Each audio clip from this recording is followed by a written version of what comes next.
Hello and welcome to the Grand Cinema Hotel, a podcast hosted by three friends who love cinema. I'm Nathan and I'm joined by my two co-hosts, Gus and Alvaro. Tonight you'll be staying in room 130, The Exorcist, one of the all-time horror classics, directed by William Friedkin. So go ahead, get comfortable, and throw on that Do Not Disturb sign as we dive into every Catholic's worst nightmare with The Exorcist. Nothing could stop it. There are no experts.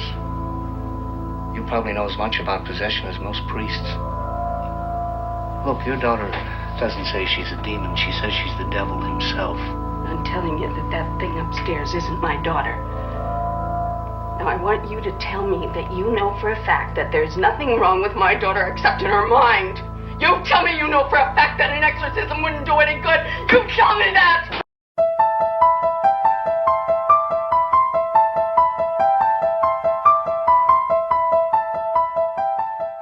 What's going on, all you possessed children? Thanks for checking back in the Grand Cinema Hotel. If you're listening on YouTube, don't forget to smash that like button, leave a comment. If you're listening on Spotify, podcast app, anything else, subscribe to those notifications so you get let know when we're dropping some heat. As you guys know, we recently did our horror movie showdown bracket, which I think we had a lot of fun with. And that brings us to the first individual video. Like we said, we're doing the Elite 8. We're covering them in their own individual videos, and that takes us to our first one, which is maybe the best horror movie of all time. I know one of our favorites, The Exorcist. So what did you guys feel after you saw this for the first time? How old were you? Where were you? Did you sleep? What up, guys? Gus here. I saw this movie way too early, like probably somewhere between 5 and 7 years old. Yeah. My parents were just funny guys like that, you know. They thought that it was okay for me to see this. I disagree. This haunted me for a very long time. Like, I was really scared of this movie. I probably saw this in like 2002 or 3. Yeah, so this is something that has always stuck with me, and it's a family favorite, as weird as that sounds. What about you, bro? What's up, guys? Yeah, this movie haunted me for like a long time. my parents didn't show me this movie. I had an uncle that lived with us for a long time, and he actually was the one that would show me more of like the, I guess, more adult movies. Or The fun uncle. He'd watch it. Yeah, he'd watch Everybody's them. got this uncle. He'd watch them, and then he would just like, I'd sit down, and he wouldn't say like, "Oh, don't watch them" or anything. He just let me sit there until I got scared. But this movie, like, I grew up really religious, so this movie like actually truly haunted me for a long time. Like, I remember I was like scared to go This to will sleep. happen to you. Yeah, like, and then like my mom talked about like this has happened before type stuff, you know, and like it was really interesting years because ever since then I hadn't seen it. And then I saw it again prepping for this episode. And yeah, I mean, it's a classic for sure. It's very, man, I mean, we're going to get into it. But yeah, the first thoughts, like, it haunted me. Nate, what was your first experience with The Exorcist? I was also pretty young, too young, like probably like 7 or 8. I watched this by myself at night in my room. Really? Yeah. How did you get a hold of this? It was on TV or something, Okay. yeah, and That's I just funny, watched though, that it. You've seen a TV version. Yeah. Because those are way different. And it still scared the living shit out of me. I just remember being like, I need to stop watching this, but I couldn't stop watching it. I had to know it was going to happen. And I think, you know, rewatching it as I have over the years and even for this podcast, like, this really is a movie that still holds up to the test of time. Like, I think the visual effects, the story, like everything, it just works so well. And there's a reason why this movie is one of the ones that you show people that are, you know, newcomers to horror. Like, this is one that you show them right off the bat. We were just talking about before the pod that, like, if you haven't seen this movie, and not to be like snobby or anything, but this is one of those ones where it's like, how have you not seen this? Even if you didn't seek it out for yourself, like what Ro was just saying, like your uncle, or like with me, my parents, like I felt like this was a rite of passage of like, oh, I'm going to show you something that's really scary. Yeah, exactly. And then, I mean, because we're all kind of grew up on the internet and stuff like that, like, it's just hammered into your head that this is like one of the top horror movies. Like, it's not just your parents' opinion. Like, this is a lot of people's opinions. And I feel like if you're of a certain age, like if you're like 35 to 40 plus, this is probably the scariest thing you would see for a long time. For sure. There's no way it wasn't. I mean, even like nowadays, like people that aren't super familiar with it, I feel like at least know like, oh, like the pea soup puke scene, or like, is that the movie where her head spins around? Like, people know what it is, you know, and it just holds such a like a weight and a gravitas to the society that we live in. I just want to say, I think this movie is one of the first ones in horror as in general too, where the critics and the audiences are both in agreement back then that like how great of a movie it is. Because this movie, it's really scary because of how well the story is told, because of how good our character development is, and the overall theme of what the movie is about. But it is a masterclass of like cinema at this time. Like we were saying this before, like it's aged really, really well. So I can't imagine watching this when it first came out. Like it must have just looked super, super real. Like it could have happened, you know. Now like there's some stuff that maybe didn't age that well, but overall, I'm like this movie has everything a great movie has. Mm-hmm.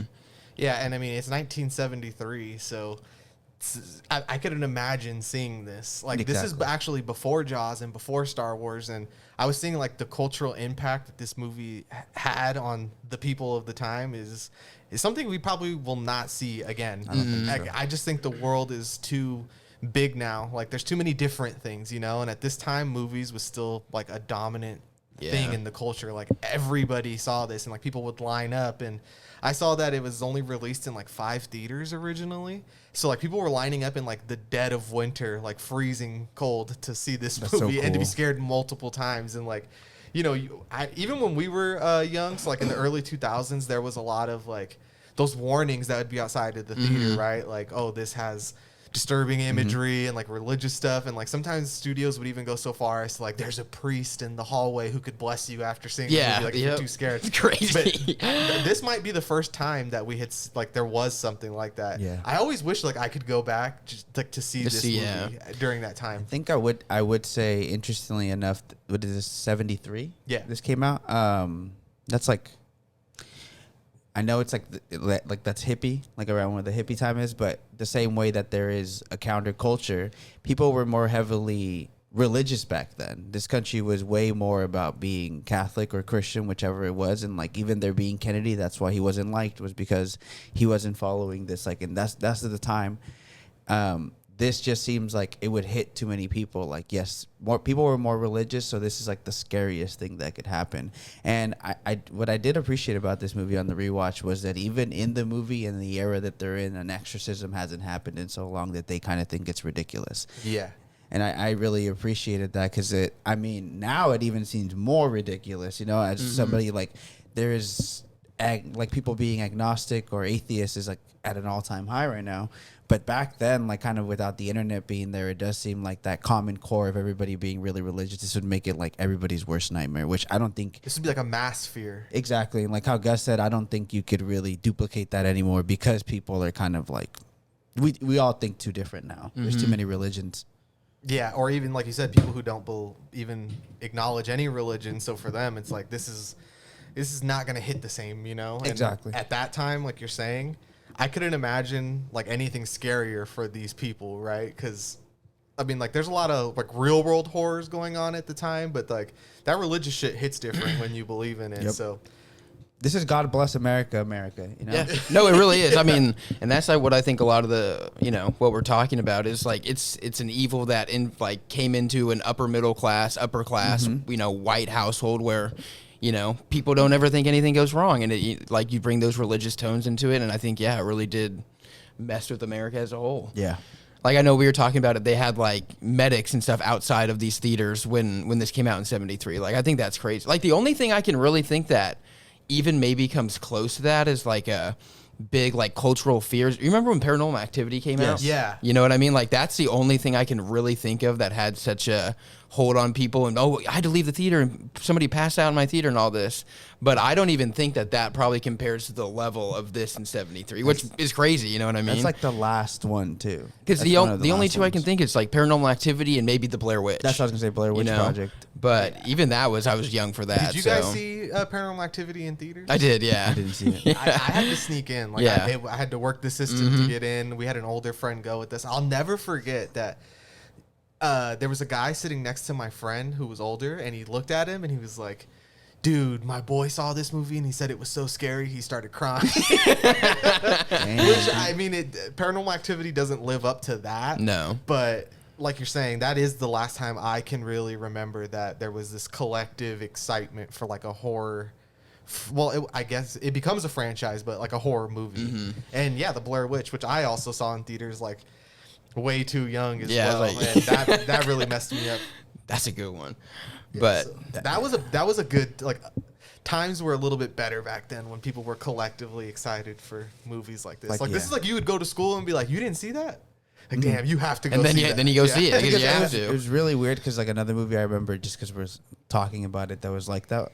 It was like House of a Thousand Corpses. And I remember everybody like, you haven't seen that? You know what I mean? I don't even remember I how still well haven't that seen house. that. Like, Really? yeah, like I never saw it, but I remember I would always get asked when that movie came out, like by everybody like that group. OG Rob Zombie. Actually, I like that movie. Like everybody would ask me about that movie when it came out. Before we move on to like a different phase of this movie, I'd like to talk about the fact that this movie won 2 Oscars. as it should. Which Yeah. is crazy to me in this timeline that we're in now, where it's like these movies don't even get acknowledged. No, like not something even as close. good as if The Exorcist came out today, it would not win 2 No. Oscars. It would not even be a question. It'd be It wouldn't even be Benedetta. nominated probably. It'd be Benedetta. It'd be Midsummer. It'd be an A24 movie. Yeah, right? straight up. I think so. It'd be like they'd be giving the main character, the mom in The Exorcist, she'd be getting the Toni Collette I was gonna treatment say it'd be of, Toni like- Collette. Yeah, right. Do you know the budget on this? I'm guessing it wasn't super expensive. Why do you have it? Do you have No, it? no, I was just curious because to me it seems like it would be like a like they put some good amount of money into this. Well, the thing is that this was a really popular book too, Mm-hmm. right? And then I think his name's William Blatty. He was a producer on the movie too. So like this was a hard movie to bring to the screen because there was a lot of like who do we go with, you know? Like Right. William Friedkin was not actually the first choice. I saw 2 prominent names, which I think is awesome, is that they reached out to Stanley Kubrick to make this movie. Do you have the budget? So the budget was $12 million. I'm sure that's a lot for In that the time. box office, they brought in $441 million. That's a lot for the That's time. like a triple digit percent return. Yeah, right? that's absolutely insane. That's a lot for the time, but I'm gonna say that's why I think it still holds up well. It was like the sets that were made for this is really good, and yeah, obviously like we just heard the returns are amazing, and it just speaks to why it's a classic and why it's one of the best classics. I mean, people sought this movie out, and this is one of those rare times, like you had mentioned earlier, where the audience and the critics are combined in their appreciation. Where it's like, this is just a certified banger, and like it's been minted early. You know what I mean? We're like, Exactly. no questions, move on. Like, yeah, this Yeah. is fucking tight. But as I was saying with the directors, like Stanley Kubrick was approached to make this movie because, you know, he's Warner Brothers' golden boy at the time, but he actually turned it down because of the creative control. They weren't willing to give him that 100% that he was used to. And I don't know about you guys, but I honestly think that's the right move that he Probably. didn't direct this I mean, especially because I've never read the book, but apparently this follows the book extremely close. Mm-hmm. So you take away that creative, like you know what I mean? He probably goes super far away from He always, the yeah, book. maybe. I think it'd be a lot more mysterious and probably more brutal as well. Probably. Another person who was in the running for this was John Borman, who had directed Excalibur, and we actually talked about him in a couple episodes ago. I'm not exactly sure which one, but he ended up turning it down because of the subject matter. Like he thought it Interesting. was too iffy for him. Like, I don't really know. And then after seeing the returns and the success, he directed the sequel. Yeah, that's so funny. Oh my He's like, god. yo, my morals. He's like, Let me give me throw those that. away real quick. Suddenly, this isn't too bad. Yeah, I think I could live with triple digit returns. Yeah. So funny. And maybe an Oscar, which is funny too because I'm hearing the second one is not that good. The second one is not, and But the then third one is? And Yeah. Friedkin directed the third one, so he came back return, and crushed right? it again. Yeah. 'Cause So, the studio was also like, the reason I think William Friedkin was the right pick is because he's actually quite religious himself.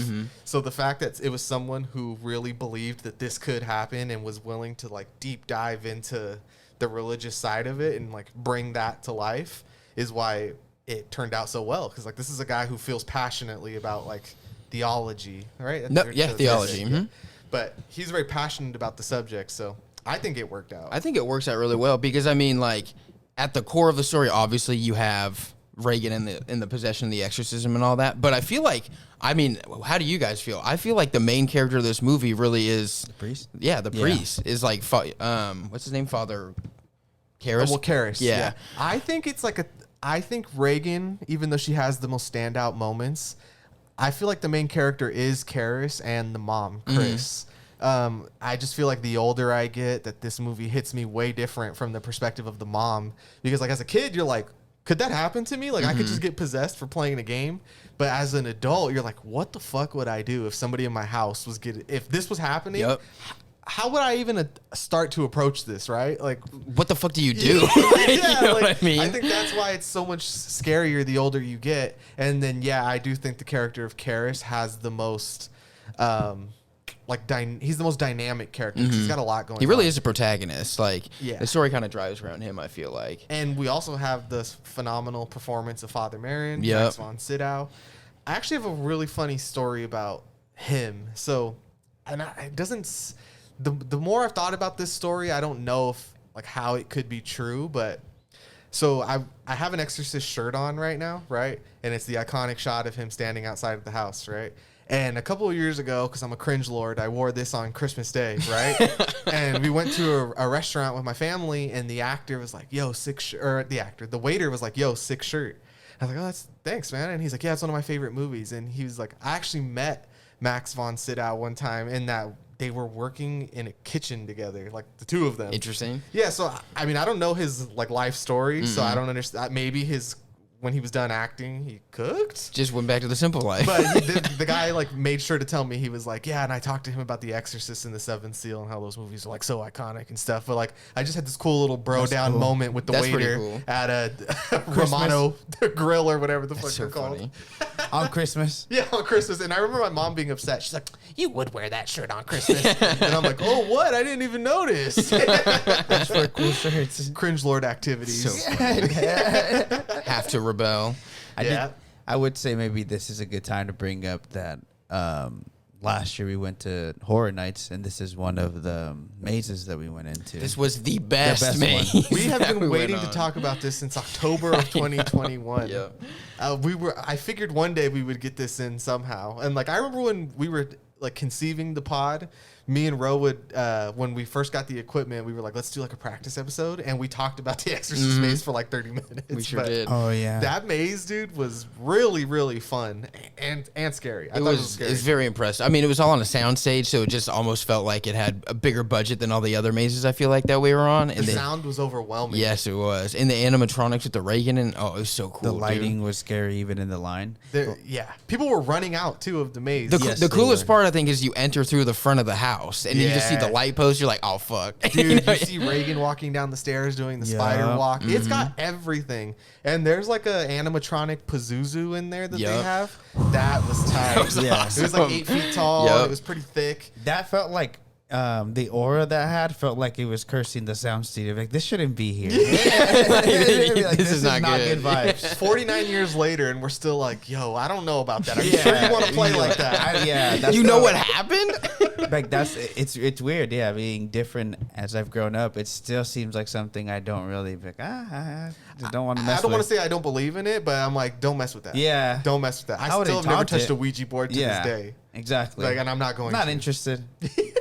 Yeah. Not for me. You ever like be at home and you'll hear something and you're just like, I've seen enough movies, I'm not even going to acknowledge that. Yeah, Because if I exactly. acknowledge it, I'm welcoming gonna it in. happen, yep. So I'm going to pretend that glass cup didn't just shatter on the floor. I'm like, oh, that's Exactly. crazy. That's crazy. I'm going to bed. It happens. If you get under the sheets, you don't say anything. It's fine. Like, that's Look, I'm how not it even going to works. front, dude. When I watched this movie a couple days ago, I was like, let me listen to some interviews of William Friedkin, just kind of, deep dive into the lore a little more. And I was taking my nightly walk to the mailbox, right? By the time I got to the mailbox, I turned that shit off. I was like, what am I doing, bro? I'm out here alone at night. It's like 1 a.m. I better change this. And I changed it to a whole different podcast. I was like, I just don't even want to tempt this right now while I'm He's like, outside. it's time for H3. Yeah. I need to laugh. Bro, this was one of those nights where I was like, can I make it to the bed before the light turns off? Still got it. Still got it. I still beat light speed. Yeah, man. I mean, this movie will always, I think it's always going to have a special place in my heart That's why I for got those reasons. It got re-brought up when we went to the maze.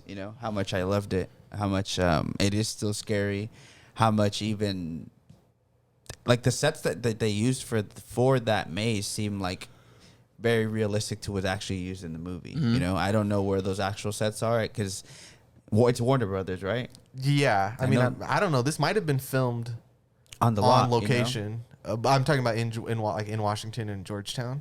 Okay. But the actual set itself, I'm not sure. But Okay. yeah, probably Warner Brothers. Yeah. Have you guys heard about like how they say this movie's like cursed? Like it's Yeah. that's That's what I like wanted the to bring up. production. Yeah. Do you know about how the house interior set burned down? Burned down, Like yeah. just mysteriously. Man, probably for tax. Some fuck. Seriously, we just spent $12 million on this. I need another $3 million. Did you get a $3 million insurance money? Right? How quickly? Reagan had a big whiff his salary shit. But like what you're saying though with the sets and stuff like that, like I think this is one of the better like interior house sets. Like I'm like Yes. this house looks nice. Yeah. Yeah. And for something so horrible to be going down in it, I think that like juxtaposition of like this happy Yes. house and then the horrors of what's going on in your daughter's bedroom. Jesus. Yeah. No. It's a perfect thing you said, the culmination of middle America, like middle to top or high class America. They wouldn't think something like this could happen to them. And then that's what familiarizes the audience, is that it could happen to anybody. I'm pretty sure they're rich, but I feel like this is still a time in the world where like rich wasn't as extravagant as it is now. It's more You know what I mean? opulence. Yeah, than- yeah, it's opulence, baby. Look at me. I'm rich. I look like Xerxes from 300. Like they're like we're watching it right now, and they're having their dinner party on top of a piano. Like you know what I mean? Yeah, Like it's just yeah. something like This that. is class. Like they don't really have to worry about anything. I mean, at one point Reagan asked for a pony, and the mom's like, "Not right now, but maybe when we get home." Yep. Because I mean, the mom's bringing home the bag. She's Yeah. a movie star. She's kicking ass. Yeah. Aw. And later on, it's mentioned by the detective when he's asking her for the autograph for his daughter, supposedly. And he's like, I'm just kidding. It's for me. It's for me. He's like, you know, you're Rolling Angel? I've seen that movie 6 times. And we can't go any farther without mentioning this because we might even forget. But the detective in this movie, dude is a cinephile Yep. to the core. Movie lover. I appreciate this. I feel seen. I think he says at one point, he's like, I suppose I watch too many movies. And I'm like, yo, same. All he wants is a homie to see movies. That's his little side quest throughout the movie. He's just trying to find a movie, a buddy to go to the I movie guess you with. could say that the other father is also a cinephile since he's seen all of them too. That's true. He's like, I've Yeah, already seen That's it. true. He's before him. Yeah. And Gus said that he's the original AMC Stubbs A-list. member. Yeah. The Detective Kinderman is definitely a Stubbs holder. Because he even says, too, he's like, I have passes if you want to go. But then the father goes to the Frida, so. Yeah, exactly. Nah, I'm a Regal guy. Sorry. Damn, man. Oh, man. The detective is, I think, my favorite character the more I watch this movie. Yeah. Just because he's a funny little dude. And He he's is. like, he's in a different movie than the rest of them. Because he pops in and out. And, like, he kind of wants to know what's going on. And then by the end, he's like, I think I'm going to just wash my hands Stay of away. this I'm going to go and- see a movie. I'm not going to get into I'm going to go this. see Othello. Yeah. Kinderman, right? Yeah, Kinderman. You know, if you've seen the director's cut, because like the director's cut ended up coming out in like 2000, I think, and it was just a way to make more money. They put it back in the theater, and it was kind of like, let's give the new generation who hasn't maybe seen this a taste. chance to experience this in the theater. At the end of the movie, one of the big differences is that the father that Carys is friends with, like the guy who he kind of confides in that he's not really like he's losing Down his with it faith. anymore, yeah. Yeah. By the end, him and Kinderman become friends, and it's kind of got this like Casablanca type ending where they're like, he's like, "Do you want to go to a movie?" And the guy tells him no, and he's like, "How about lunch?" And then they take off, and it's kind of like this is the beginning of a beautiful friendship. Like it's kind of got a more uplifting ending for those two characters than the original one. Interesting. Which I thought was interesting to say the least. It was Mm-hmm. like, did you really feel like from 73 to 2000 that you were like, this has been eating at me that he doesn't have a friend to go see? He needs to go see the damn movie. That's so funny because I watched that. That's the version that I watched. And that was the part that I was like, I don't remember that being a happy ending like that. Yeah, right. It's kind of sweet. It's like, oh, they became friends. Because it was kind of like you said. He's like, it seems like he washes his hands from it. It's like, anyways, at least I made a friend from this. Anywho's, he's like, all right, I'll chalk that one up to the devil. Yeah, but, We're but playing with powers I do not understand, so I'm just gonna walk away. I know that like some of the differences are like musical cues too. They come a little. There's like they There's come in a little added different. music and musical cues. Um, It's about 12 minutes longer. I like the movie enough to want to see more from it, so I guess I'll have to rewatch the theatrical cut with a little bit of differences. But the one I watched to prep for this episode was I didn't even know. I thought I watched the theatrical cut. Yeah, I mean they're so similar, and like the 12 minutes isn't like one big giant scene. Yeah. It's really spread out throughout the entire movie of like a minute here, a minute there. a small conversation. So I do think it messes with the pacing a little bit in the beginning, but I actually do prefer the theatrical cut, but I think the director's cut just has a small pacing issue, but I think the rest of it holds up. Like, it is welcome. Yeah, I love the scene where she comes down the stairs, which is in the director's cut. So I do like that. In my head, that's like Part a of the definitive movie? thing in the movie. So I had no idea. I mean, I don't even know which one I saw first, honestly, because I probably did see this around the time Got re-released. after the re-release. Yeah. Like, I didn't see it in the theater. I actually watched it with like my whole family. Same. Which I thought was like kind of cool. Like, looking back on it, I'm like, that's tight. Like, my Yeah. whole family is like, you down to watch The Exorcist? Like, my mom, my dad, aunts and uncles and stuff. Maybe that's That's a why way to my do it. uncle had rented it. Maybe it was back up on rentals, like a re-released version of it. Because you used to always get new rentals every week. That's how I used to watch new It's movies. kind of like, you know, like Star Wars. Like, we've probably only seen the version that's He doesn't shoot first. like stuff like that, or like the added effects and stuff. Like, You have The Emperor VHS, effects. right? Yeah, You said- I do have the You V. told me I you do. have the Yeah. original one? He has the I one do. where Greedo shoots first. Yeah, I do have those. that's cool. First three. But like, for me, so it's like I've never even seen the other one, so it's hard to compare. But with The Exorcist, like, seeing the two of them, there's enough in there where I'm like, this isn't really taking away from it. I don't know. I think they both have value, honestly. Yeah. But the theatrical cut is to me the 5-star version. No, it's gas. Even though that spider scene is sick. No, that shit is really cool. Yeah. Where do you guys want to go from here? Do you want to dive into the story a bit? Talk about our favorite moments? Yeah, talk about some of your favorite parts and themes, and yeah. Oh, well, I really like the desert opening. I love Yeah. that. I love that I will part. say that's what I was gonna bring Yeah. up. That I like that this movie is a showdown between Marin and Pazuzu. Yeah. And it forebodes that in the beginning in the desert. I mean, he's already kind of looking beat up. It seems like they talk about it later that he had already kind of had a fight with Pazuzu and he barely got out alive. And we see that like from the opening. And that's like kind of the part that I didn't remember rewatching the movie, how much we do get the like that's like what Marin does before and So how you much. said you did see the director's cut in preparation for this? Yeah.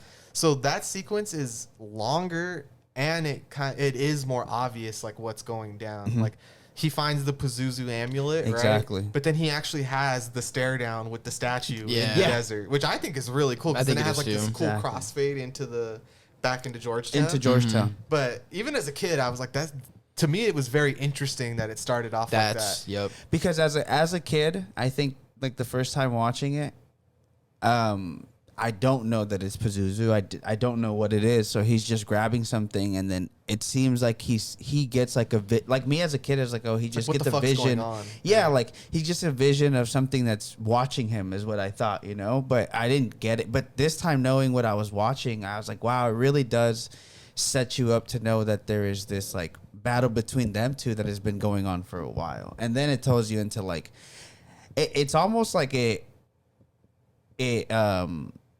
Pazuzu leaves from that stare down to go find a body or entity for him to like, all right, I'm gonna find something so we can match up and end this once and for all. Yeah, because I mean, like when I saw it too, I was almost confused the first time when I saw it. I was like, "What?" The very first time? Yeah, the very first time Same. I saw it, I was like, "What is this?" I was like, I didn't think that this is what this movie was. But then, like, I mean, obviously rewatching it now, it really is so cool just to get like, you just get those like subtleties that something's off, like the dog's fighting, the dude with one eye staring at him, like just all this different like ominous things happening that is just basically showing you that like this evil is watching you and it's following you and it's here. And like the statue is so fucking iconic. Like I think it's so cool. I think it's cool that it takes place in Iraq too, especially because like it really shows you that like Pazuzu is such an ancient evil because Yeah. Iraq is like originally is like used to call it, what do they call it, the cradle of society or Yeah. something like that, because like Mesopotamia. like it was this hub of culture, like all these different things taking Between place, and the- then like to think of it as this ancient evil that's been there It's the since like god of the wind, beginning of like- people, basically. It's you know what I hard. mean? Like, did Gilgamesh fight Pazuzu? Yeah, seriously. But like even watching it now or before, I was confused because it seems like all of this stuff that's off is because he has the little statue of Pazuzu, you know, and it's almost like he keeps it as a trophy because he beat him. But then Yeah. that's why there's a challenge like at the end of that sequence, which is probably like, I want to say you said it's extended in directors. It felt like to me like it was like a good 15 minutes, which is I was like, I don't remember it being this long.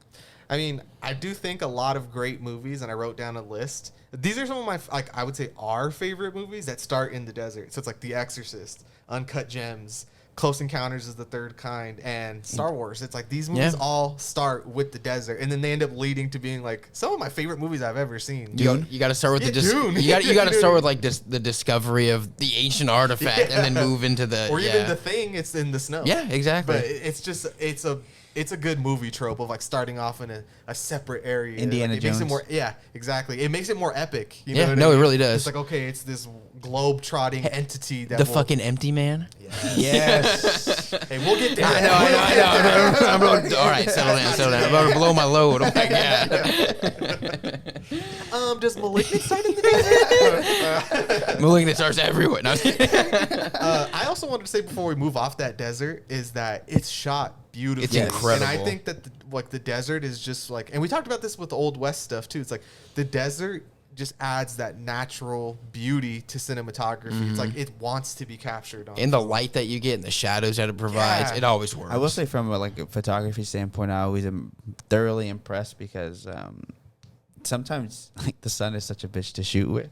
It when you shoot on film, it'll just look white. It'll make everything look white because it's just too bright. If you're shooting up like at 12 and it's directly above you, like good luck. I'm sure this was hellish. Yeah. Like the heat and those conditions, or like if you have to lay dolly track down, anything like that, like in the desert.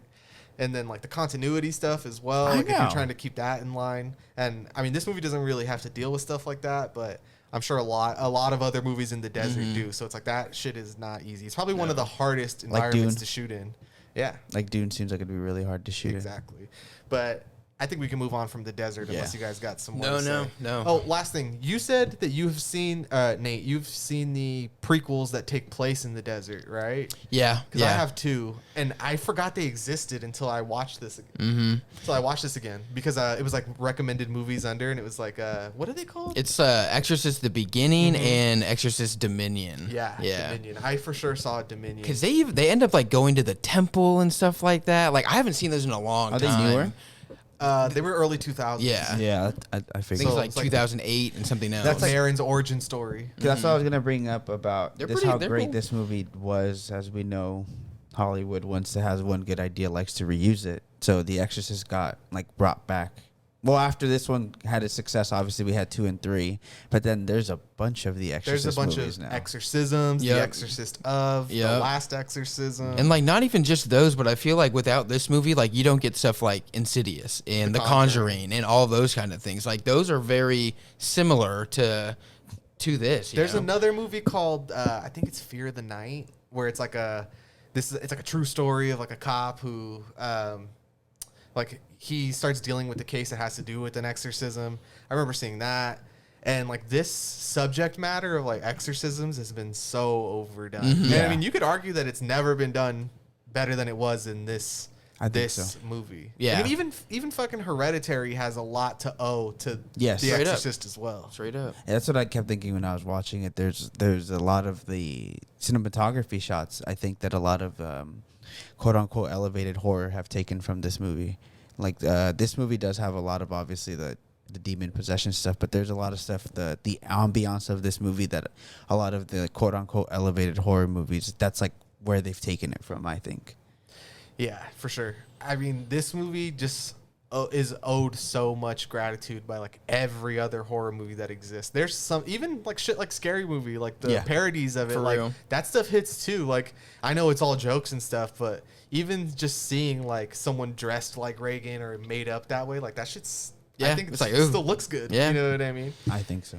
I mean, this is got to be like a top 10 famous movie, I think. I would think Yes. so. Not even just scary, but No, like famous. general. I'm sure most people know what this is, which is really like I think that's gonna be difficult for movies going forward. Like this is just something we're not gonna get again. I don't think so. I mean, and you keep going a little older, this was like the little sweet spot because I mean, you go a little bit older and you get like Citizen Kane, which people think is like the greatest movie, but that's when most people were going to the theater because there was nothing else to do, right? I don't know if this is a hot take, but I think the 40s is when movies really started getting good. Like I think there's some good 30s ones, but I think the 40s is where it starts. Don't even start with the silent movie shit. Like I hate silent movies. That's not a movie. Yeah, I'm not down for that. I'm like that's like you were in the infancy. You had no idea what you were even doing with these things. But yeah, I think the 40s is when it really starts. But I think before The Exorcist, we would probably have Rosemary's Baby as the other like, yo, this is some elevated horror, or that this is really taking it to a more fucked up level. Rosemary's Baby is after, right? What? Rosemary's Baby is before this. Is it really? Well, yeah, because remember it's in the 60s. Oh, wow. We had talked about like that 68, in the episode. Because it's in Once Upon a Time in Hollywood. Yeah. No, So- we also talked about it for the bracket. It was in the bracket. Yeah, but I feel like Rosemary's Baby Yes. and The Exorcist are where it really starts to get ratcheted up. Because before that, too, we have like Dracula and the Wolf Man, and like those are in the 50s. And then we talked about Night of the Hunter. That's in the 50s. Yeah. But then some of them are even older, like 30s and 40s, where It's I'm like, that's heavily not that scary. Suspense. It's more suspense. Yeah, I like it. You almost get more of a move from like monsters and stuff like that into like evil creeping into your everyday like city suburban life. You know what I mean? I feel like it was more alien, right? Like in nature, like a beast or a monster, or yeah. And then when you move forward, like in the 70s, I don't know why they chose religion, but that's really where you start to get like devil play. Yeah, and I think it goes back into what you said is that people were so religious, and when something goes when something's super popular, then you have to have something to kind of combat that. You know what I mean? I mean, it's like the same thing. That's when Manson came out. That's like all the murders is happening. Yeah, like so. There's like the start of like the devil type of satanic entity. panic. Yeah, exactly. Rad. That's I wanted to bring that up in the Halloween episode. But I just think it's just set up so well to be a cultural phenomenon that I don't think it's gonna happen again. I mean, there's so many movies now that come out horror based that are divisive just from the start, and 2 stars, trash. yeah. I mean, just this year, if we think about big time movies, horror movies that you could compare to The Exorcist, fuck it, the last 5 years, it's really hard to come up with a movie that everybody was just as excited as this and is just as good. Obviously, I think Jordan Peele's the only person who still has this kind of Correct. power in horror of like, I'm gonna go see Nope, or I saw Get Out 3 times, or Good point.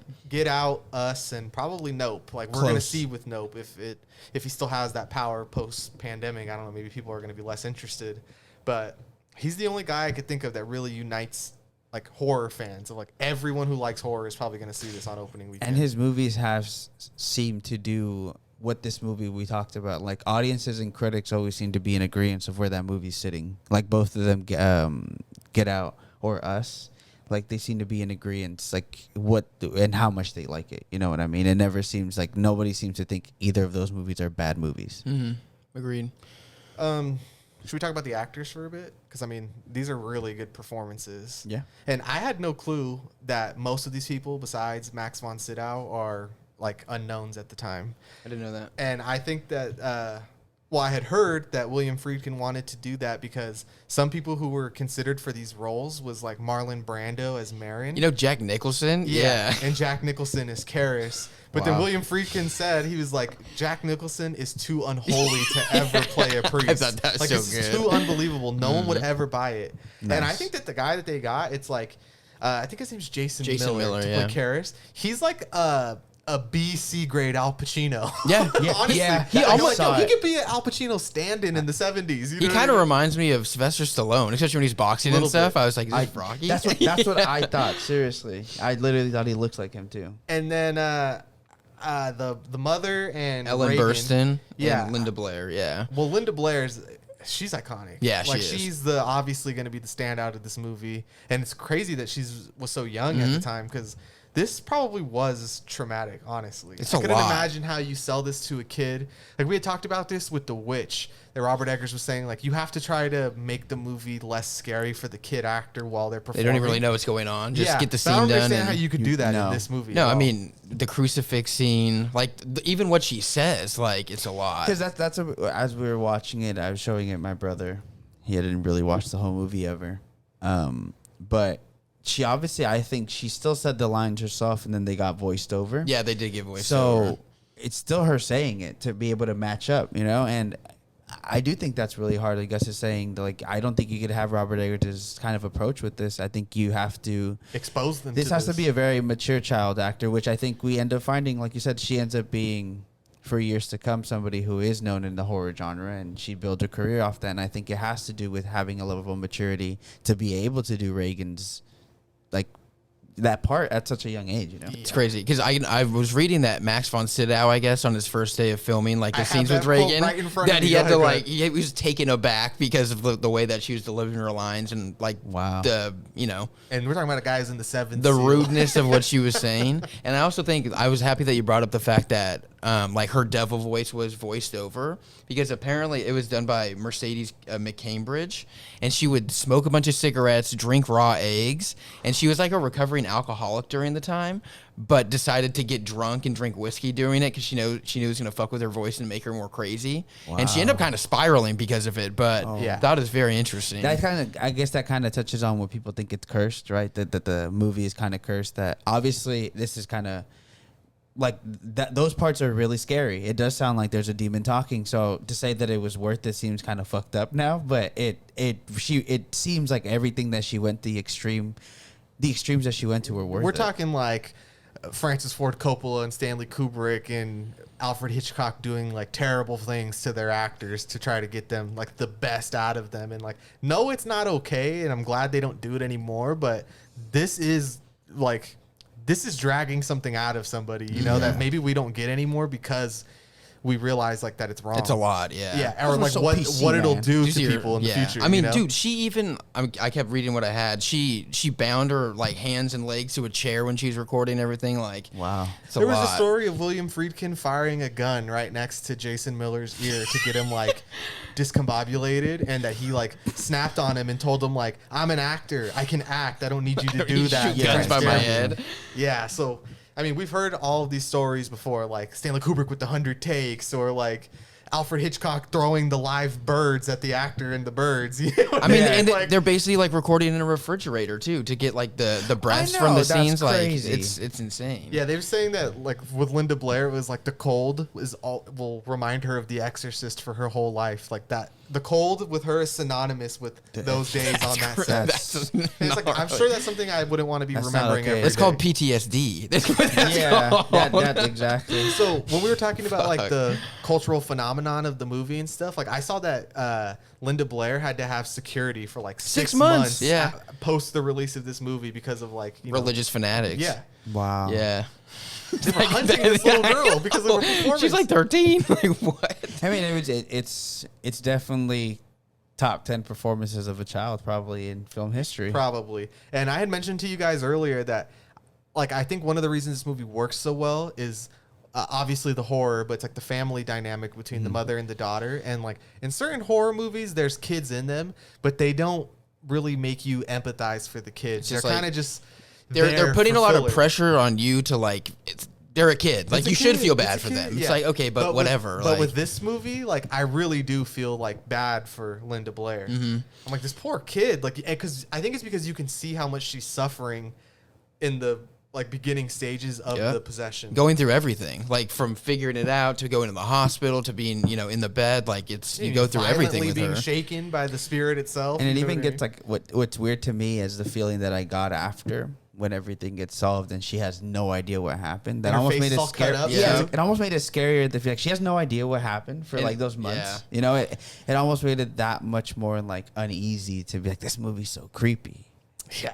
Dude, I don't know. This is probably just a rumor, but I remember, like, because my mom was, there for The Exorcist and things like that, she had heard the story that, like, when they, Father Carys comes up to the house, like, he gets the phone call in the middle of the night, and the maid shows him Reagan's stomach, and it says, like, help me, carved into the stomach. She's like, that really happened to her after the movie. You know what I mean? Like, people really Believe believe that like, a shit. lot of this stuff, like, that this actually happened, and Yeah. like that's so funny to think now. But Exactly. hey, man, if I was there too, I'm sure I would be religious and freaking out as well, right? Never seen anything like it. That's like what the mythos of the movie had though for so long. I mean, like growing up, maybe it was the age where we grew up because it had got brought back, but there was so much mysticism around the movie, and like even watching it, be like being exposed to it, you were kind of like you said, like if you hear a sound at night and you like acknowledging it, you're opening up, you're inviting it. And that's like people felt that way about the movie too. Like I started watching this movie, my mom was like, I can't even watch it, you know? Yeah, right. It's true. I kind of want to throw back to what you said about how like it really leans into like really developing the characters and, you know, like actually giving you a reason to feel some sort of empathy or sympathy for the characters, is because I feel like that's what this movie really did is its ability to like set the foundation and like give you that backstory. Like we talked about, like the desert scene and all that. And then comparing it to like a lot of the exorcism movies like nowadays is I feel like they're just kind of cheap and rushed. Yep. Like you'll have like the first 15 minutes of the movie is like her getting possessed, and then the rest of the movie is like dealing with that Figuring it possession, out.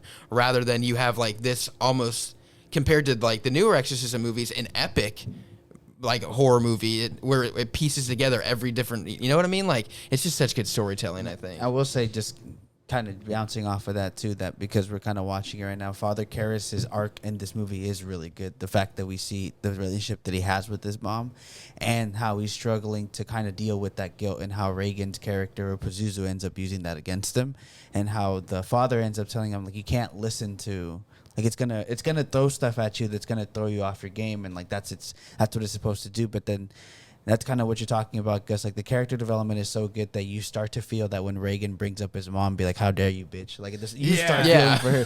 Like, how dare you bring that up to him? Be like, because he is such a well written out character that from the second that you meet him, and he's like the boxing character, you know, that you kind of you feel for him. You kind of feel like he's done nothing wrong. He's just trying to, I don't know, trying to live his life, just trying to be a father, just trying to figure stuff out. And he's really smart because he's the psycho, right? He's the psychiatrist for the priest, and like they sent he's him been to Harvard and like a bunch of other like highly regarded. He's a smart dude. He's learned everything he can learn about like religion and psychiatry at that time. And even he knows at this point to bring up exorcism is a joke, you know. And I just think this movie, I rewatched it and I was like, man, it really is such a well written, such well shot. And there's not really much wrong with this movie. I don't think there's a scratch on it, honestly. Nope.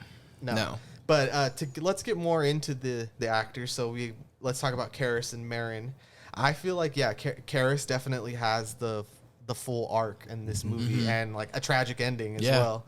But like we see in the beginning that he's struggling with his faith already, so he's obviously not really going to be the guy who can get this job done, and he's very hesitant to even like pronounce it as an exorcism, that this is what we need. Like we have the line from the mom, Chris, telling him like the doctors have sent me to you, and now you're trying to send me back to them, and nobody wants to fucking help my daughter. And like you said, Ro, he's already dealing with this guilt of his mother, and now he's got this possessed little girl on his hands, and he's kind of run out of options of like the only thing he can do at this point is now to confront this. And then like for someone who's like dealing with their faith, like having a lapse in their faith, and then to now be face to face with a demon who is calling themselves the devil, like this is the ultimate internal fight for him of like what is he gonna do? Because it's almost like it's even like when the exorcism really starts, he still isn't almost convinced, like, you know what I mean? It's like he's still hesitant. Playing it awfully cool for being in the room with the devil. Yeah, exactly. Supposedly. And then you see by the end of it, he is full blown like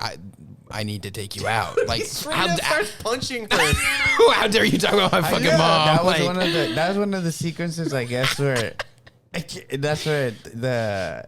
it's just really funny that I thought at the end of the day it was like he just beat the shit out of her. Girl, I'm gonna beat her ass. Taking off the cinephile hat and putting on the comedy hat, you're like, that is it's just hilarious. Objectively one of the funniest things I've ever seen. Like, you little bitch. You fucking talk about my mama.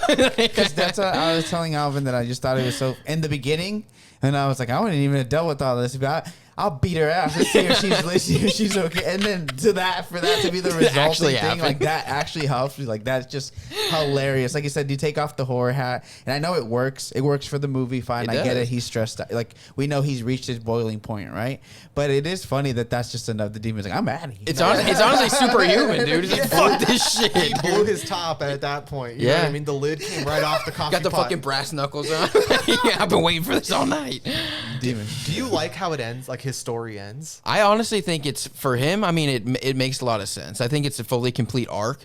Like he finally, he basically comes to grip with that. Like he sacrifices himself for her. Yeah. He is one of those characters where you can't see an ending for him other than that. Like the Exactly. more times you watch it, where you're like, where would he go? Like he doesn't want to be in this like line of work anymore. He doesn't have his mother anymore, and he's in a lost stage of his life. So where can it go from here, really? Right? I think his biggest question is like, well, what is going to be your decision? Like, are you going to fall back into religion and help, or are you not? And he falls back into religion and helps. And I think at that point too, like what you said, I guess I can't see him going back because his guilt, the guilt that he has, is a guilt that he can't get over because it is. He did leave his mom. Like he took her out of the house. Like, you know what I mean? She told him like, don't do this. And he did it obviously to try to help, but he did do that. And I don't think there's ever a way that he would get over that guilt. So that's why he was okay sacrificing himself, because he was like, I can't live like this. Plus, it's like, dude, after seeing, would you want to stay alive? Like, that's a No, lot. yeah, dude. that is a Like, lot. that's kind of a lot. I mean, the ending is to me has always been kind of tragic because it's like, what, and I guess because I haven't seen the sequels, but it's like, what? Okay, yeah, you sacrificed yourself and you removed Pazuzu from Reagan, but now what? Like, what's gonna happen? Because it's not like the evil just dies inside of you. You know what I mean? So I'm interested in where it goes from there, even though I'm not excited to see the sequel. But I do. Can you guys fill me in here? Is there a Pazuzu in the second one? Is it something? I know Linda Blair is in it because I saw a poster and it was I'm pretty like sure it's Pazuzu. 4 years later, does she remember what happened? I'm pretty sure it's still Pazuzu. I haven't seen the second one. I've seen the third one. I'm sure it's not satisfying. I need to rewatch. I mean, I would watch the second one because of what you said. I am thoroughly invested in the story. I do really. If Carys stayed alive, would he have gone down a Constantine route? Yeah. I'm a demon slayer. He's gonna come back. Well, it's even though he's in the third one. No. Yeah. You're shitting me. No, he's like patient X at the hospital. Do you remember? No Kizzy. No Kizzy. Yeah. No kids. I don't know And about like, that. and the third one is, it's like the detective like he's like, wait, but weren't you like this priest that helped out back and like, and he's like trying to put everything together. It's interesting. It works out though. The third one works. It works. No Kizzy. The second one is dog But shit I will though. say this is a perfect segment to do Gus's favorite. The Exorcist should be a theme park ride. Yes. Yes. And I do think Once again, Warner Brothers, hit me up to develop your theme park if you're down. because the maze was amazing, but if you actually made it a ride, I'm thinking a dark ride, like Yes. Fantasyland at Disneyland. like a little bit like the You're Harry in a Potter. cart. That'd be nice because you could use the Kuka arm technology. So they strap you into Reagan's bed, right? Right. And then throughout the ride, it tosses and turns you like the my movie. God. And you're going through the whole Tight, possession. And you just hear Reagan cussing at you. Yeah. I'm like, I was about to do it, but I'm not gonna do it. I'm not gonna do it this time. All Right right. now, my third was like, don't actually say I'm the not lines. gonna do Yeah. it. Everybody can go figure them out by You themselves. go see the movie. That's where you're recording right now, playing it off the phone in the corner, and then that part As came God up. I started intended, we're lying. watching it the way that it was intended to Yes. be watched on Nate's shattered My cracked ass phone. That's like 10 years old, I think. Yeah, let's go. I don't want to get back onto The Exorcist 3, but the reason I wanted to see it is because George C. Scott is in it. Yes. And, I mean, did you ever end up watching The Changeling, Nate? No, I haven't seen Okay, it well, yet. he's in that. Okay. And then, of course, he's in Doctor Strangelove. Yes. So, anytime I see him, I'm like, I guess I'll check that I out. like him. Yeah, exactly. I mean, well, hot take, he's really good. I think, Yeah. I honestly think you would really like the third one. I think No, the I Cheetah do Head. want to check it out. But yes, bro, an Exorcist theme park ride would be bananas. I know. That shit would be sick. That would be crazy. They splash green puke at you. It doesn't land on you, but there's Yeah. the green puke. No, it flying lands all over on the you. place. It's slime. It's Don't trip, Nickelodeon don't slime, trip. bro. Yeah. There's a part where it's just the detective saying, be like, he could have fallen off the stairs, but it's not probable. It's probable, but it's not possible. He's like, did you see the way his neck was? Completely twisted around. I mean, it's probably good that we don't see those scenes because it'd probably look ridiculous, but Yeah. that's some like violent shit I would be down to see in a movie. Yeah. Like if the little girl ripping the guy's neck, Dude, like, yeah. that's wild. Fell down the Joker stairs, dude. Like, She became the Joker after this. okay, I have a question. What is the scariest part of this movie for you guys? Or what was the scariest part when you saw it, when you were scared of it? Like, what sticks with you? I still think it sticked, but it kind of sticked more this time because I understood the overall. But it's when Marin goes into the iconic scene from there. And then when you hear Pazuzu call out like Marin, and then he knows like, oh, shit's about to go down. Damn. And then they go into the room and it's that cold. I was like, God damn. Like as a kid, I was like, this is scary. I think, and unless I'm mistaken, it's part of that scene. It's when Reagan is like on her knees like, with her arms stretched out. And the statue. She's facing the window and you can see the big giant Pazuzu statue. Yeah, it is part of that. That's pretty Yes. good. Yeah. Overall, though, the spider crawl, do we count that? Because it's, do we? I do count it. I mean, the spider crawl's pretty good, but I think the scene of her stabbing herself, honestly, Yeah, that's I just really think that's unsettling. so unsettling. Like, not necessarily the scariest thing, because, yeah, like I said, if we put on the comedy hat, it's kind of like, what the fuck Yeah. what are you doing? But from the horrors, like, if I was to actually walk in on this, Yeah.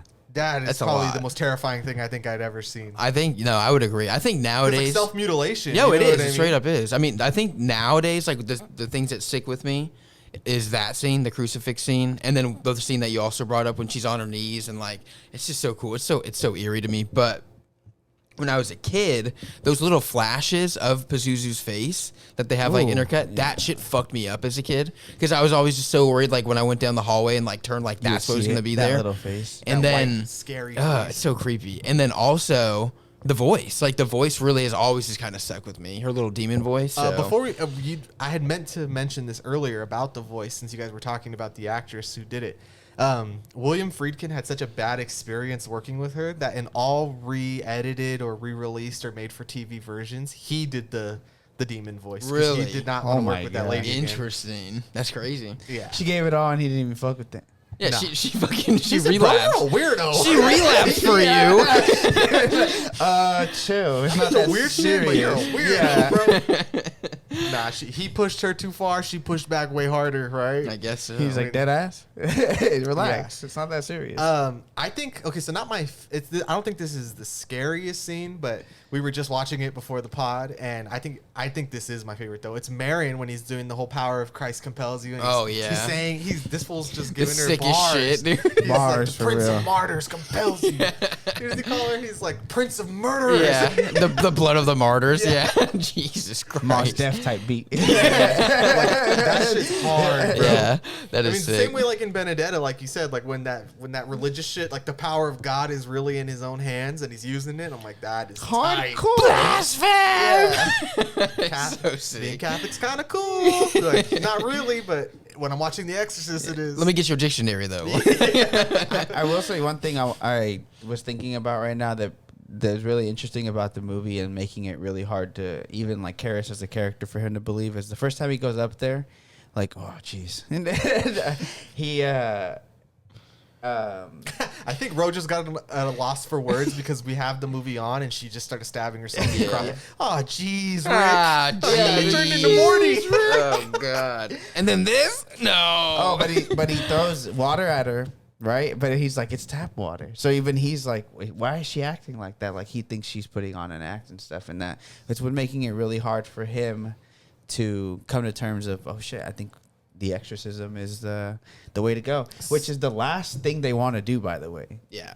I mean, yeah, even when the mother and Carys are discussing in the basement after she puked on him, Yeah. he was like, she's like, well, what about an exorcism? And he's like, I have to look it up. Like, that's how unheard of this situation is. Like, you'd have to find people from 400 years ago who, like, this was the last time this was taken serious. And he was like, they need evidence. He's like, she needs to start speaking a tongue that she doesn't obviously know.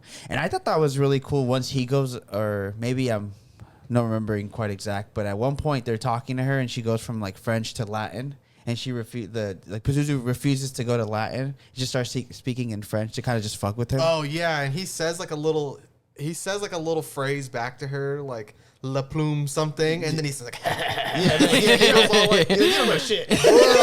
Jesus Christ. So I think that scene is definitely one of the most unsettling Yes. scenes in the movie because it's got one of my favorite parts when she's like, kindly undo these straps, and he was like, why don't you do it yourself? And then she's like, that's much too vulgar a display of power. And then she makes the door open, and then he closes it. And this is where we see too, where even with Pazuzu in the room in front of him, he's still questioning, like, I just don't know about this. And I think it's because his crisis of faith, right? Yeah, like yeah. if he was really down with the shit, because like when Marin shows up, he's like, open the door, give me the purple thing, let's go. We're going in there and let's get down. And we haven't talked about him enough, but this is the MVP performance other than Reagan, I think. Oh yeah, he brings it Father home. Marin. Yeah, Yes. he does. And this can only happen with a legend like Max von Sydow, but I couldn't imagine Marlon Brando doing this. That'd be so weird, dude. That'd be so weird. The power of Christ compels you. No, dude, Father Marin came in to crack some fucking skulls, dude. He's like, all round right. two. Yeah, he's like, we Round going two. again. Luda Corleone to Pazuzu, huh? Yeah. I mean, Marlon Brando. I mean, I would like to read the book too because I want to know why this showdown, of Marin and Pazuzu. And like, how did Pazuzu even know? Like, there's a lot of things in this movie that leave me with questions that I don't think are answered, but it doesn't bug me. So it's like, how did Pazuzu get from Iraq to Washington D.C., right? And then like, how did Father Marin just so happen to be in the area as well, But for me, it doesn't really bug me enough to like knock it. But these are questions that are left unanswered, right? Unless I'm a fool and I'm not paying attention when I watch. Honestly, this. they might explain it like later in the movies. I really don't. Do you remember? Do you know? How he got to from Yeah. Iraq to Georgia? No, I was An laughing. airplane. I was laughing because I was like the same way that Michael Myers just knew how to drive. Stay tuned for a Halloween episode. I mean, he is God of the Wind, so maybe he just hit No, some well, wind. Caught a foul wind. He caught an easterly wind. I think I will say that I don't think it's out of the course of reality in that he's a demon, so of course I guess like he could travel through the wind or he could possess anybody on earth that he so pleases to. I don't know what type of spiritual highway there is. Maybe so. Marin is already in the area, and Pazuzu is searching out Marin, and then it's like, okay, well, this little girl is a prime candidate because she'd be playing with Ouija boards. I mean, in her yeah. spare time. Honestly, I mean, he had the amulet with him. He probably had the amulet. Somebody's hitting him up on the Ouija board, like How .com. does she get the like? We see the little piece of the statue later on in the movie, like when the guy falls down the stairs the 1st time, and the detective finds it. Yes. I don't know. I feel like those are just some of the questions that are unanswered. That's the parts that I'm confused of, like how, because the guy who falls at the bottom of the stairs at the beginning, how did he have the statue? He found it in her room, and is that Maybe. why? And that's what I guess I need to watch it more attentively, those little details, because I'm like, yeah, the detective finds it at the bottom of the stairs after they have already, it's been weeks or days or whatever that they found the body there, and there's the Pazuzu statue. But if it's whoever holds it, how come it doesn't do anything to the detective? Yeah, for me, I don't know. Maybe, I mean, all these times I've seen it and I'm still not paying enough attention because I do think this movie, not that it's overwhelming, like not per minute is it overwhelming, but overall it's a lot to take in because it's like you got the desert, you have Carys, you have the mom, you have Reagan, you have the detective. So there's like this movie is so like rich and like condensed too. Yes. You know what I mean? Like there's just so much going on that I do find it a little hard to remember every single little detail. I will say that's the reason I think there is sequels and prequels to this. People had these questions and people were so interested in them. And I think the same way Silence of the Lambs, there's these two movies in the same way that the first one is such a good storytelling of such complex characters, but in that you sacrifice giving them all enough time for like everybody to be like, well, what about this? What about that? This movie could be 3 hours, Yes. honestly, because I feel like it's 2, but it's a quick 2. Yeah, it is. Because the first hour is the build up with the suspense like sprinkled in, but then that last 45 minutes, 35 minutes is just gas. Yep. Like it doesn't let up. It feels, And I almost wish I short. get a little more Yeah, of it, but I do that's too. okay. That's okay. I mean, it's a fucking classic. It's perfect. Who am I to say I need more of it, right? I just really like they got it right the first time, and it's obviously you would want to duplicate more of that successful formula, not to remake it again. Like I don't want somebody else right now to all of a sudden give me the next day or stuff that wasn't in this. But obviously it was done so well that you do wish like you got a little bit more development of such complex characters, you know? Yeah. So right now what we're looking at is this. I think this is the first meeting of Carys and Reagan, right? Mm-hmm. And when she uses the voice of the old homeless man that he sees in the subway station, that to me, it's like at that point, how could you deny it, right? Because he is still at this point, like he's got a stupid little smirk on his face, like I don't know what's going on, but I'm above this. I don't really believe that you're the devil or Pazuzu, but. how she's all seeing, or Pazuzu is all seeing. It knew about that interaction, you know. And then like later on, we get like her using the mother against him, and that shit is brutal for him. That's fucked. That shit's fucked up. Yeah, and that's when we see that Marin really has the strength to like don't believe anything she says, because she is going to, or well, he, she, whatever, it is going to use that against you. And Marin is the only one strong enough to actually combat Pazuzu, but he's in declining health as well. Yep. Pazuzu, he's such a little jokester, though. Yeah. You know what I mean? Like having all He's the a little funny guy. fun. He's a little funny. Just He likes to poking have a little trolling. little games. You know what I mean? We like to do a little trolling. Insert soundbite. Yeah, seriously. But obviously we could gush about this movie much more. There's so much classic. So many people smarter than us have said so much more. If you want to break it down into crazy. Hey, we never claimed we're critics. Nope. This is a conversation. I just love this movie. Of movie enthusiasm, honestly. But all of those religious tones, all of like what they represent, I'm sure there's some more in-depth stuff for people to go into. I mean, if you're interested in learning about this movie further, I would say seek out those William Friedkin interviews, because he's a director who is willing to give you a lot. You know what I mean? It's not about keeping it mysterious like how maybe like Lynch. PTA or Stanley Kubrick or David Lynch doesn't like talking about their movies. Like he's on a Tarantino level of like, this is why I did this. This is what, this is cool. This was not, I changed this. So there's so much for him. And he really does love this subject matter, because I don't know if you guys remember, like 4 years ago, he made a documentary about like a real recorded exorcist. I did not. No. It's called like The Devil and Father Amort or something like that. Like he went to the Vatican, he met the highest ranking like exorcist official, and they recorded what is to be considered a true exorcism. Damn, that's awesome. Yeah, I mean, still. Have you seen it? No, I haven't. I don't. Like I said, I don't play like that. I don't welcome stuff like that into my house. Yeah, exactly. But Giga Chad Friedkin, Gus had sent us a you guys video watched of this? him. I'm so glad. I had watched it. Did you watch it too? No, I didn't watch So it. yeah, he was talking to Nicholas Windus Refn, right? Yeah, Mr. Drive. Yeah, he just.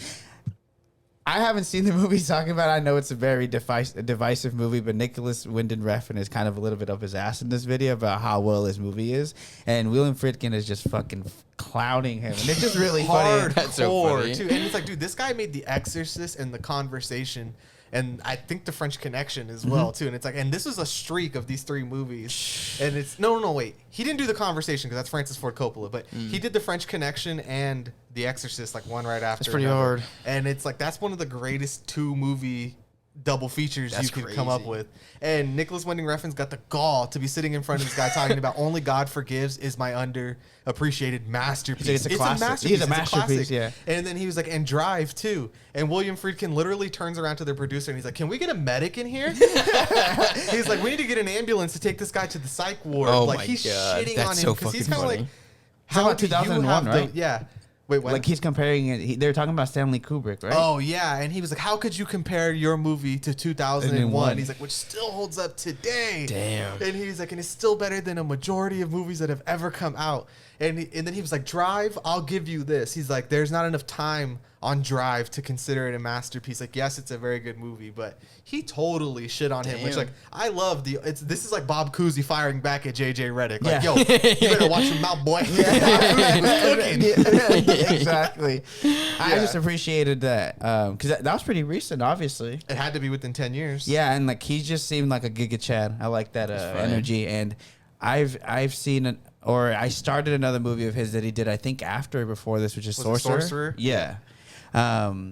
Which is a movie that I had heard was really good. And It's I downloaded. highly regarded, yeah. Yeah. So I think he's actually a little underrated. Actually, I mean, this movie gets a lot of love, but all the other stuff that he's done, the French Connection we brought up with the Batman, that was Matt Reeves' inspiration for the car chase in the Batman. So yeah, William Friedkin is your director's probably your director's favorite director. So I mean, he is part of that like counterculture 70s on Yes. tour like group of guys like we talked about, like with George Lucas and Francis Ford Coppola and Martin Scorsese. So I do think he is a little underappreciated because there's so many good like filmmakers at that time. Like fucking you got Robert Altman and Sidney Lumet and Exactly. like Brian De Palma. Like, there's no shortage of good directors, and like you could argue, and it's been argued plenty of times before, that this is the best era of movies, the 1970s overall.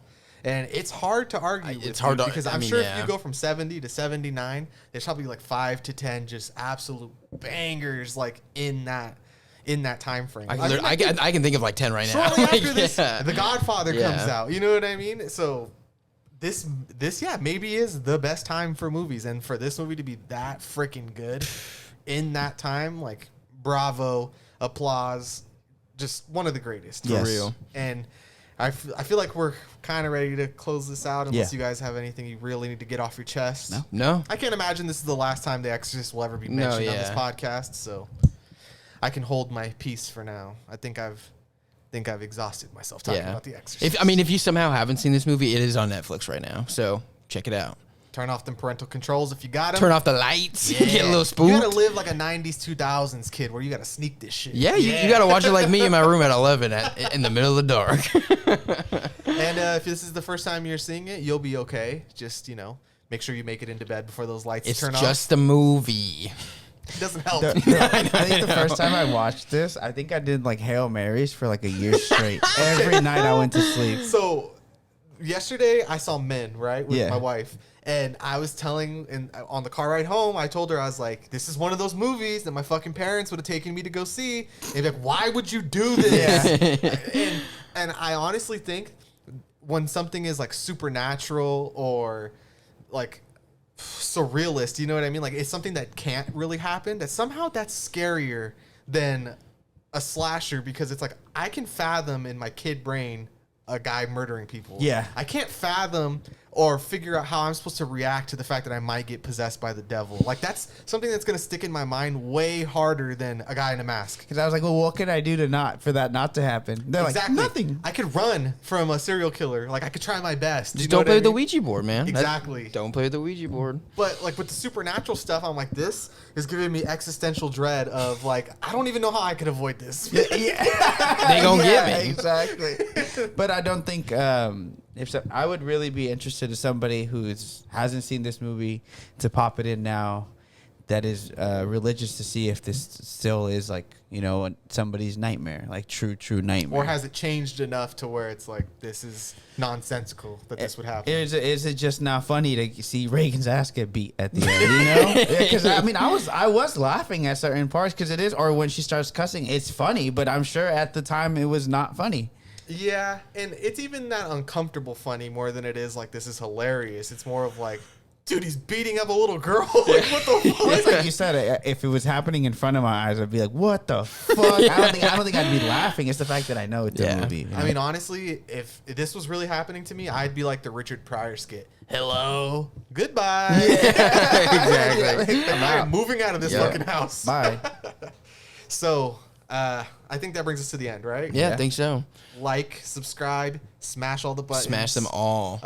If you've seen The Exorcist, which you probably have, let us know how you feel about this movie. Do you think it's one of the best movies ever made? What's the scariest part? Yeah, what's the scariest part? If you haven't seen this movie, please watch this and let us know how you feel. I would love to be the person who got someone to watch this for the first if we time. could get one person to watch this for the first time because of this video, that'd be pretty sick. There's one thing Go I ahead, didn't want to bring up. This is the last thing. Go Yes, ahead. the last thing, which I think actually makes sense. The score is amazing. Oh, yeah. The score is I mean, amazing. When we were sitting at the maze. horror's not for the maze, we kind of found out how similar the Halloween and the Exorcist's soundtracks are. It's funny because we kind of watched them back to back, but I do think this one still stands out to me. It does, more. because it has better moments. It doesn't have abrasive noise. Like, I don't know if you guys watched Halloween with the captions, but it's like abrasive noise. It's kind of cheap in Halloween. It I'm not is. even gonna lie. It is. I guess that always depends on which closed captioning you do or whatever, right? But the fact that it says that, Brought to you by NordVPN. Yeah. $1. Okay, we gotta go. Bye. Later.